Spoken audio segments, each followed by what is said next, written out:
इतनी लीड से जिता के लाइए ना, जितना मेरे दिल में गम है वो सब मिट जाएगा।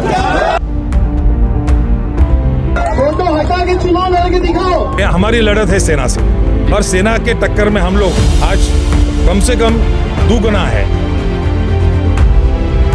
घंटा गाड़ी नहीं आ रही है, पीएचसी सेंटर सही नहीं है। बहुत लोगों ने मुझे दुख देने की कोशिश की, लेकिन उसका जवाब 15 तारीख को आप लोग देना। क्यों मैंने बगावत की है?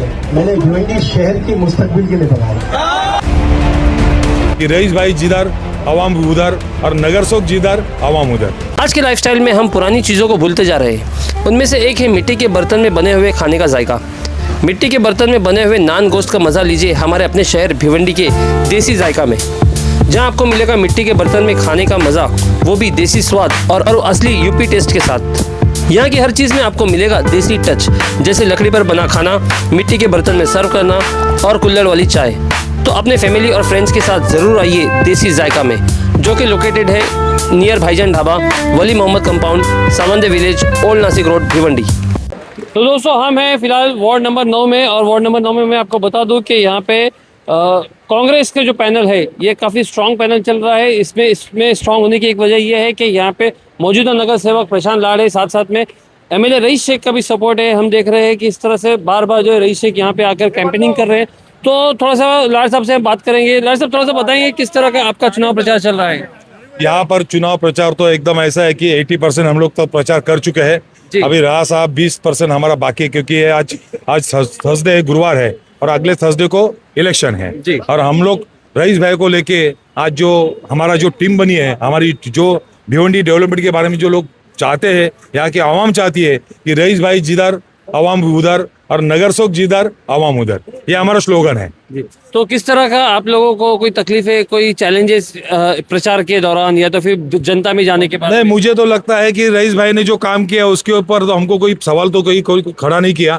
और उसके बाद में मैं भी 10 साल इधर नगर सेवक हूँ, मेरे साथीदार यहाँ काम कर रहे हैं। जहाँ जो नगर सेवक नहीं है वो तारिक भाई जैसा आदमी उधर काम कर रहा है, 2-3 करोड़ का 2-3 करोड़ का काम रावजी नगर में पीट रहा है दानिश भाई की तरफ से। असराय भाई हाल फिलहाल में नए हैं, लेकिन हम लोग 3 लोग हैं और चौथी हम लोग शुरुआत उनकी ही करने वाली है। ये ओपनिंग बैट्समैन उनको रखना है, बाद में सेकंड जो बैट्समैन रहेंगे हमारे तारिक भाई रहेंगे। हम तो बाद में आके संभालेंगे हमारी पिच। ऐसा तो थोड़ा सा ये बताइए कि आपका जो क्षेत्र है, मतलब खास करके जैसे नावीपाड़ा हो गया, फिर बाद में रावजी नगर का थोड़ा सा एरिया आता है, अशोक नगर जो है, तो यहाँ पे किस तरह का आपका प्रचार चल रहा है? जैसे यहाँ पे हिंदू मुस्लिम जो वोट की अगर हम लोग विभाजन देखेंगे तो कम से कम मतलब 40% वोट जो है हिंदू इसमें भी आते हैं, 35%। तो उसमें किस तरह का प्रभाव आपका? देखिए, वहाँ भी हमने गए टाइम में अच्छा वोट लिया है। यहाँ हिंदू मुस्लिम का कोई वास्ता ही नहीं है, क्योंकि जहाँ कांग्रेस पार्टी खड़ी रहती है वहाँ एक हिंदू चेहरा है, 3 मुस्लिम चेहरे हैं। या मुस्लिम हिंदू का आया क्या पैनल आया किधर?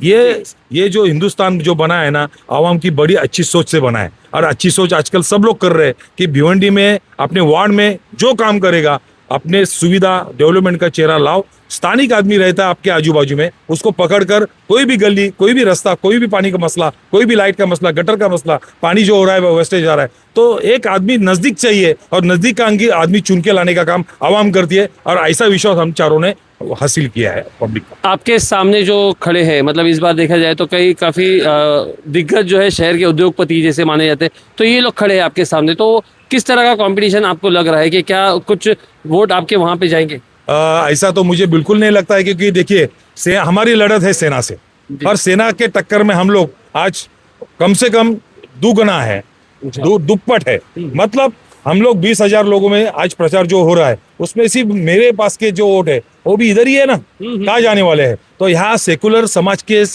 जो वोट है वो हमें ही मिलने वाले। और बड़ी तादाद में गए टाइम में हमने 2,500-3 हज़ार वोट से शिकस्त दी थी। इस टाइम पे इंशाल्लाह 5,000 के ऊपर शिकस्त देंगे। दोस्तों, हमारे साथ में एक और नगर सेवक दानिश भाई है। तो दानिश भाई, थोड़ा सा आपसे जानना चाहेंगे कि किस तरह का जो है आपका प्रचार, इस चुनाव प्रचार चल रहा है यहाँ पे? चुनाव प्रचार का मामला ऐसा है कि आज जब से इलेक्शन लगा, जब से ही हम लोग प्रचार कर रहे हैं, और हमारी तैयारी तो इतनी अच्छी है अल्हम्दुलिल्लाह कि जिस दिन से इलेक्शन चालू हुआ था, आज करीबन 15 तारीख से इलेक्शन चालू हुआ था दिसंबर के, आज 8 तारीख हो गई ना, 8 तारीख हो गई है आज।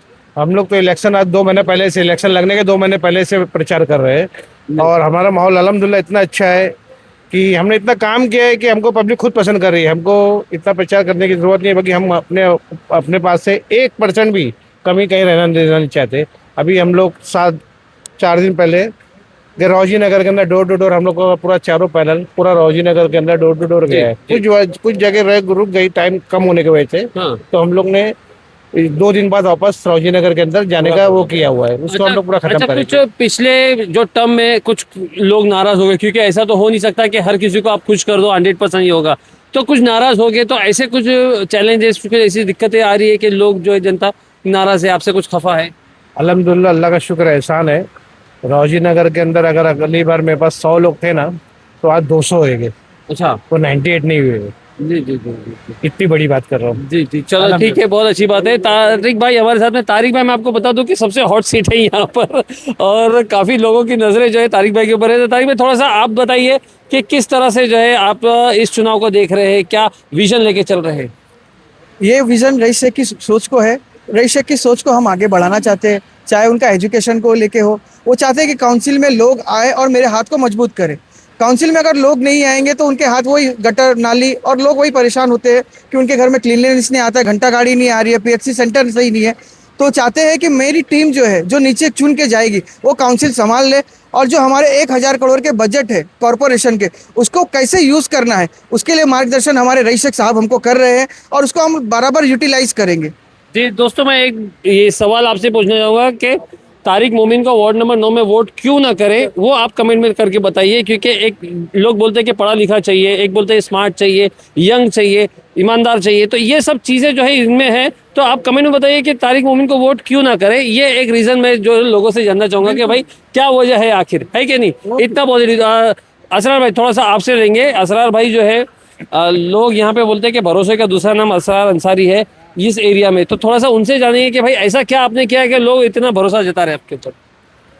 भरोसा तो अल्हम्दुलिल्लाह है ही है मेरे ऊपर, और कुछ काम है मेरे ऐसे रहते थे ना जो मैं जाहिर नहीं करता था कभी। जी, अल्हम्दुलिल्लाह मैं हमेशा काम करते रहता था लोगों के बीचों में, और लोग भी है ना पसंद करते थे। एक वक्त ऐसा आया कि मुझको इलेक्शन में उतरना पड़ा, क्योंकि कुछ काम ऐसे होते हैं ना जो पॉलिटिक्स से है ना बहुत फायदे मिल जाते हैं। अच्छा। और अल्लाह करम वो फायदे इंशाल्लाह मैं अपने आवाम को बहुत भरपूर दूंगा। तो इसके अंदर आपने कुछ सोचा है अपनी आवाम के लिए कि किस तरह के फ़ायदा आप दोगे, मतलब आवाम को? क्योंकि आवाम की तो जो एक्सपेक्टेशन रहती है तो कभी ख़त्म नहीं होती है ना, बहुत ज़्यादा उम्मीदें रहती है। ये दोनों नगर सेवक जानते होंगे कि किस तरह की उम्मीदें रहती एक्सपेक्ट। तो आपने कुछ अपनी तरफ से सोच के रखा है कि नहीं, ये आएगा तो इंशाल्लाह ये सारे फ़ायदे जो है हम अपने लोगों को देंगे? भाई सबसे पहले तो मैं ये कहूँगा कि साफ सफाई का जो मुद्दा है उस पर तो मुझको काम करना ही है जी, हर तरीके से। और कुछ लाइन ऐसी है, मेडिकल लाइन, मैं जब तक इसमें फील्ड में नहीं रहा, मैं मेडिकल लाइन में ना लोगों की ज़रूरत को बहुत महसूस किया और उसको हर तरीके से पूरा करने की भी कोशिश किया। तालीमी मामला था उसमें भी मैं लगे रहता था, और अल्लाह ने चाहा अगर आवाम मेरे ऊपर भरोसा करके कामयाब करती है तो इंशाल्लाह मैं इस पर पूरा उतरूंगा। जी जी जी। तो दोस्तों, ये था कांग्रेस का वार्ड नंबर 9 का पैनल। मैं आपको बता दूं कि किस तरह से जो है यहाँ पे एक से बढ़कर एक दिग्गज लोग जो है यहाँ पे है। अब इनके सामने जो टक्कर है वो देखना होगा, क्योंकि एक तरफ समाजवादी पार्टी है, एक तरफ शिवसेना है, और यहाँ पे कांग्रेस जो है अपने डट कर खड़ी है, और इनके पीछे सबसे बड़ा सपोर्ट एमएलए रईस शेख का है। तो क्या पब्लिक, क्या जनता वार्ड नंबर 9 की जो है इनके साथ जाना चाहेगी, ये देखने वाली बात है। मैं फिरोज मेमन, दवाई न्यूज़ से, थैंक यू।